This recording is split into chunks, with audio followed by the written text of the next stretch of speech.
Hey guys, welcome back.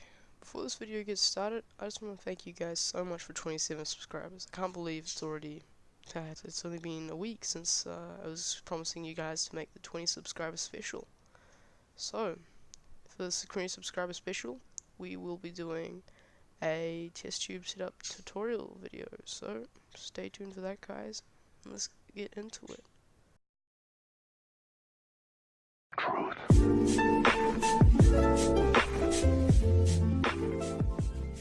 And the results were how to make a test tube setup. Alright, so that's what we'll be doing for this video guys. Stay tuned for that. Alright guys, so you guys ended up voting on how to make a test tube setup.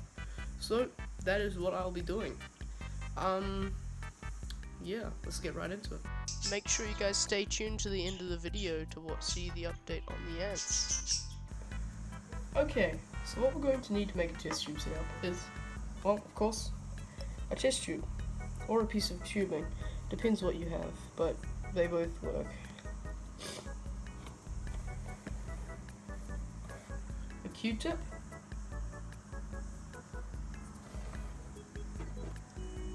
some water, and 2 cotton balls. Now, once we've got all this, let's get started. Okay, so firstly, you're going to go on to get your test tube, and make sure it's all clean. What you can do to clean it is just get hot and soapy water and rinse it out with that. Then, you're going to want to fill it out with water. You can just do it from the tap, but for the purpose of filming, I'm just going to use a spray. So, I'll do that, and I'll be back. Now, once you've got the sufficient amount of water, you're going to want to get your cotton ball and your Q-tip. And with that, you're going to want to stuff the cotton ball in, and you're going to have to do this motion fast. Get your Q-tip and push it down very fast and have it vertical. And you're going to have to push it down very fast because you want no air bubbles. And there you go. Now, you're going to want to leave a little bit of a gap of cotton, so then they can pull cotton out for their needs and not drown in the water, but they can also still get water from evaporation and stuff like that. Now just push it in, just make sure, and make sure you leave some cotton. Now you want to put your queen in and then plug it off with some cotton like so, and then there you go. Now as time goes by, she drinks it, it will be sucked back until it's out. So do not worry, unless there's an air bubble, or maybe even if there is an air bubble, it should just suck back. So, there you go. That's how to make a test tube setup. Now, I'll show you a picture of I'll show you a video of my queens in one of these, and also show you the update on my queens. Well, here's a big update. We've now got 3 new colonies. Yep, you heard me right. 3 new colonies. Well, here's a good shot of them. This is the first colony that got workers. There's some honey and some mealworm, and there's the workers just running around. Sorry about the shakiness in the filming. I am unwell. I'm trying to hold it back, but it's quite difficult, actually. Anywho. As you can see, they're just tending to the brood. There's some larvae in there, and there's heaps of pupae. And looks like there's one that's going to close soon. Alright, these guys have already got 6 workers. Yeah, 1, 2, 3, 4, 5, 6. And it looks like 2 pupae about to enclose. There's a cotton ball with some honey and some mealworm for them as well. And as you can see, they've got some larvae as well as some pupae about to turn into darker pupae, as you can see by the dots in the eyes of the pupae, I'm not sure how to say it.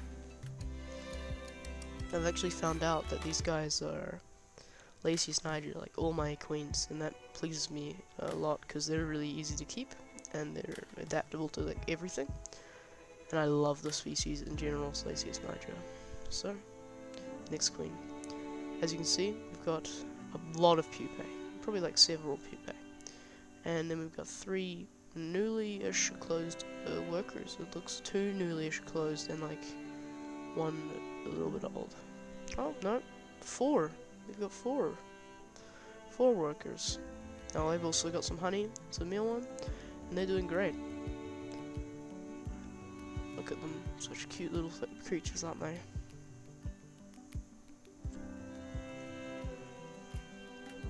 I love the red legs on a Lasius niger. Very prominent. Very prominent feature about Lasius niger. And I love the brown, really light brown color of the first newly closed workers. So, let's get into the next segment of this video. So, here are the colonies. I've recently cleaned these guys out well, that's why it doesn't look too dirty. Just spot cleaned it. And they've actually gone through so much food here, I'll show you. They've got some chicken, a bunch of mealworm, and stuff like that. There's still a little bit of mealworm in there, and I've given them some seeds to see, you know, what happens. But nothing has happened from the seeds. I just thought maybe they might rearrange them, or maybe they like him. There's a worker right there, as you can see on the left of the feeding dish. I think it might be eating some honey that got onto sand. And for some reason they've been pulling at the cotton in this tube. I'm not 100% sure why. But let's go inside the nest, shall we? Alright, so here's inside the nest. As you guys can see, they've got quite a bit of pupae. And there's also some workers just hanging around the queen there. When I was filming this, I counted about 9. Sorry for the constant adjustments of the camera. I am just trying to figure out a good spot with the light, but can't obviously. Yeah, so these guys are doing great, but for some reason the sandcastle collapsed, and they've moved to the outside of the sandcastle and are starting to build a new sandcastle on the right, as you can see. There's some workers with full gasters, which makes me happy. I think it's from the honey. I hope it's from the honey, because I haven't been noticing them drinking any carbohydrates, or whatever you call them, lately, which is kind of depressing, but I mean, I guess they just do it at night. Look at them go. Such beautiful creatures these guys are. I think these are Lasius niger as well, because I caught these guys all around the ring at the same time, same month. Yeah, there's 2 workers down there in the old chamber. Anyway, let's go to the next colony's outworld. Alright, so here's their outworld. I've given these guys some seeds, and there's some almonds. There's 1 mealworm left in there from when I last fed them, and I've also given them some honey water, which is 50% honey and 50% water, because apparently Lasius niger like the more diluted honey. Not sure why.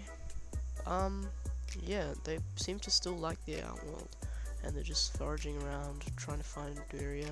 I've noticed they've been going around all the cotton quite a lot, because they realise it's where airflow is coming in, so maybe they're trying to find a new nest. I'm not sure, but let's go inside the nest.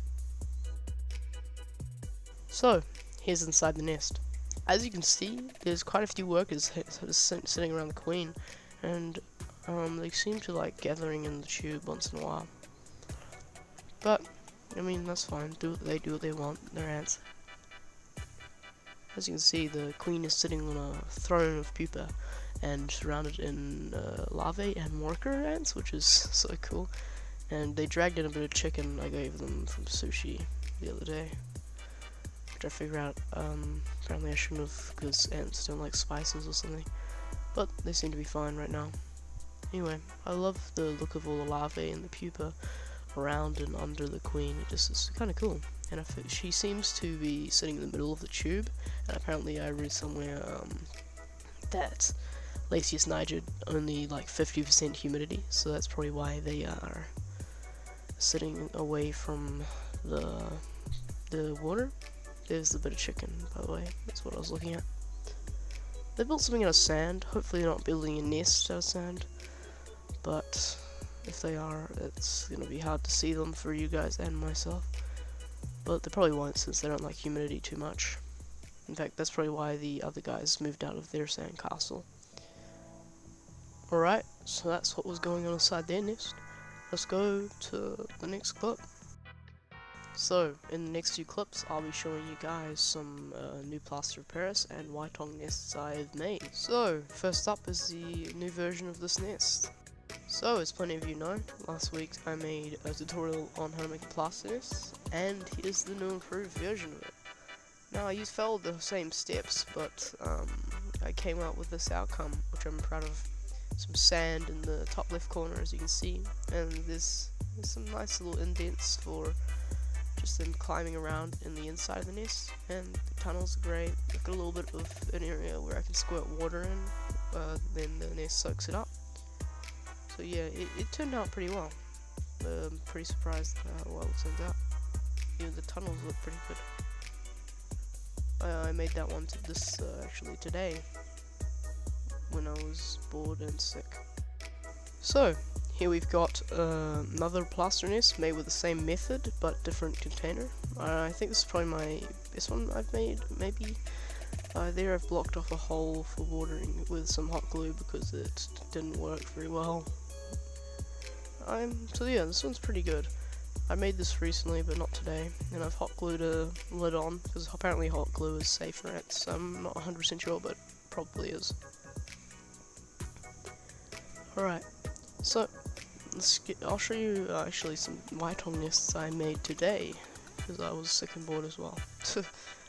Yeah, actually I'll put the acrylic lids on them, and you guys can see what they look like with that. No, I cut some acrylic for them, and I will hot glue the acrylic on. The reason there's a lip is because I wanted to hot glue the acrylic on the sides of the glass, not directly onto it, because I don't want the ants to have any way of nibbling on the hot glue that I ignore. Just to prevent it. Yeah, and I like these. Craftsmanship is pretty decent for my skills level. Alright, let's go to the next clip, guys. I also happened to make a outworld as well, which I will be using with one of my newer colonies, or maybe one of my older colonies in the near future, which will be kind of cool. And I also thought I'd put this in for the sake of it. My friend tried to make a formicarium. That hole right there is the watering hole, and then this is the actual nest. He did a pretty good job. I told him what to do and how to do it, and he did a really good job, and I might use this with one of my colonies once they get that big, which shouldn't be too long at the rate these guys are growing.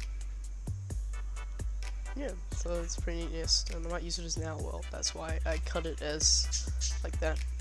That's all my nests, guys, that I've made, including one outworld. So,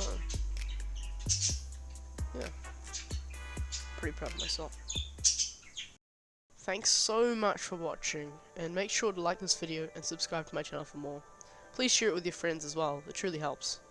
I'm so happy we have reached 27 subscribers now.